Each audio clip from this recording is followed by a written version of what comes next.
And now back to Bobby Likis Car Clinic and your host, Bobby Likis. And welcome back to Bobby Likis Car Clinic. Great program today. Great weekend this weekend. Call me with your car questions at 888 Car Clinic. Memorial Day weekend is coming up when drunk driving fatalities are 4 times higher than a normal weekend.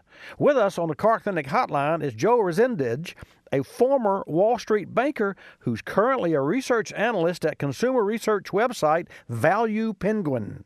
Joe's research focuses on understanding the costs that come with car ownership and home ownership to help the average American consumer make the best financial choices, sort of like what I do for you here on your cars, folks. But today, Joe's going to tell us about a newly released study from ValuePenguin that ranks states where people are most likely to be involved in a fatal DUI crash.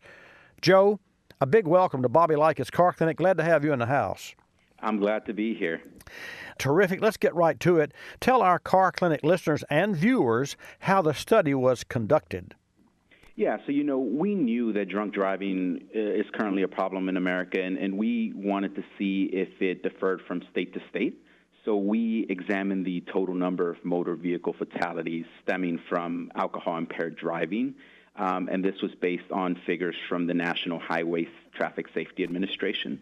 Under the data, we observed being impaired means having a BAC of 0.08 or higher. We then compared the figures to the population of each state, which in effect normalized our data and made it easy for us to compare from state to state. And the population figures were sourced from the latest U.S. Census. So all using quite official figures, we were able to determine which states rank higher than others in terms of fatal DUIs. Well, Joe, Car Clinic's audience is nationwide, so share with us which states are people most likely to be in a fatal DUI. Yeah, so the number one state is Montana, and that comes at a rate of 8.09 DUI deaths per 100,000 residents. So in essence, what we're saying is that people in Montana run the highest risk of being involved in a fatal DUI than residents of any other state. What's really interesting is that some of its neighboring states are also among the highest in terms of DUI deaths per 100,000 residents. In fact, North and South Dakota rank 2nd and 7th, respectively. Well, that's very interesting. I'd love to know exactly what causes that, and of course that requires more studies. So, Joe, are DUI deaths on the increase in the U.S. or on the decrease? It's a complicated topic, but the short answer is yes. I think it's worth noting that the increase hasn't been going on for too long. In 2016, which is the latest year of where we have figures, there was a little over 10,000 deaths stemming from drunk driving. Now, that represents around a 6% increase since 2014. But prior to 2014, drunk driving deaths were actually trending down. Historically as well, drunk driving deaths have trended down. So it poses the question, why now? Why have we seen this increase?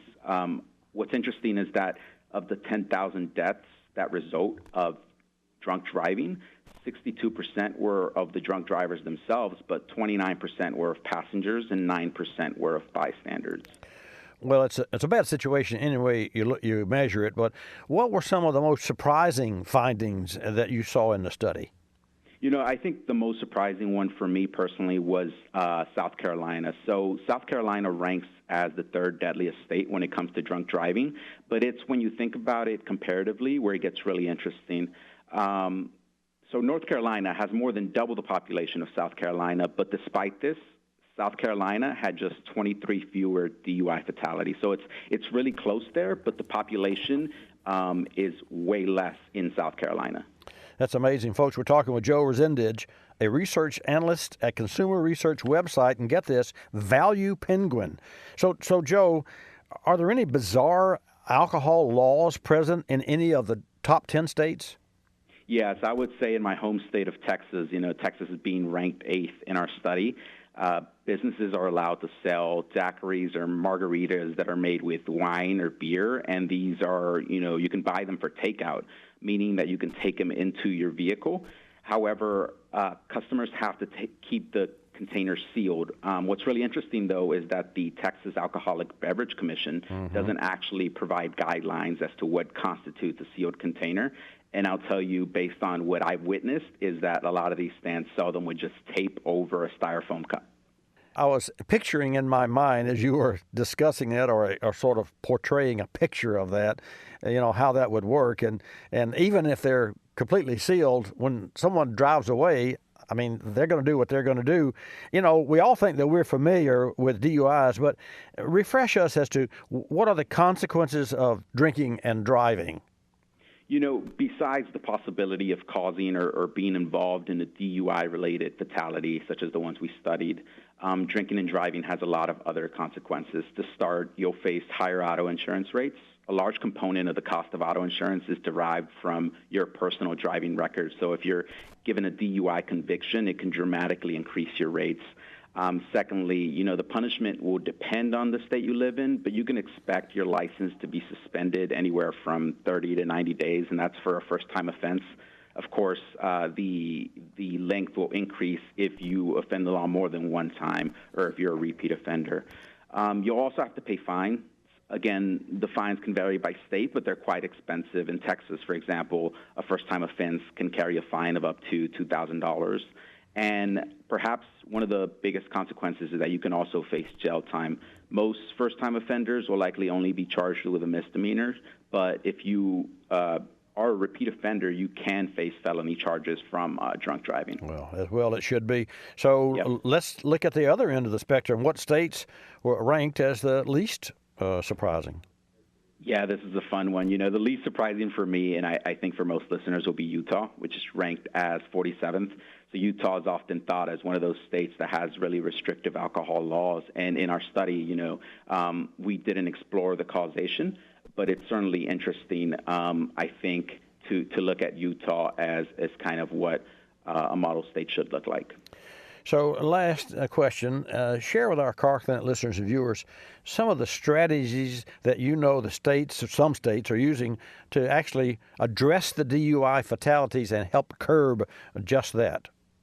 Yes, I would say there's two main components of what we've seen, and of course this varies state from state, and it can vary dramatically, but the number one defense that states have are strict alcohol laws, so they can enforce, businesses serving alcohol or the penalties and fines behind when you are caught in a DUI, which fines you will face and how strict they will be. And secondly, I'd like to point to Dui checkpoints. A lot of states have these, and the presence of them, theoretically could curb DUI fatalities.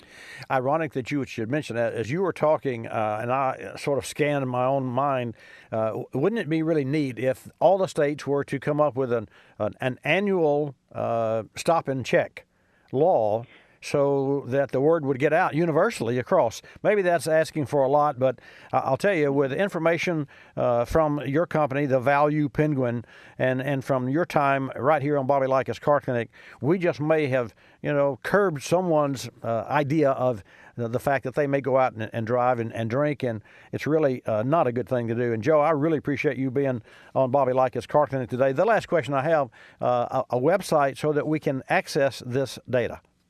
Yeah, so you can reach our study, and we have many more studies like this at ValuePenguin.com. ValuePenguin.com, folks. That's ValuePenguin.com. Joe Resendiz, all things knowing about DUI. Joe, great to have you on the air today, and come back to see us on Bobby Likis Car Clinic again. Thank you. It was great to be here. You have a nice day.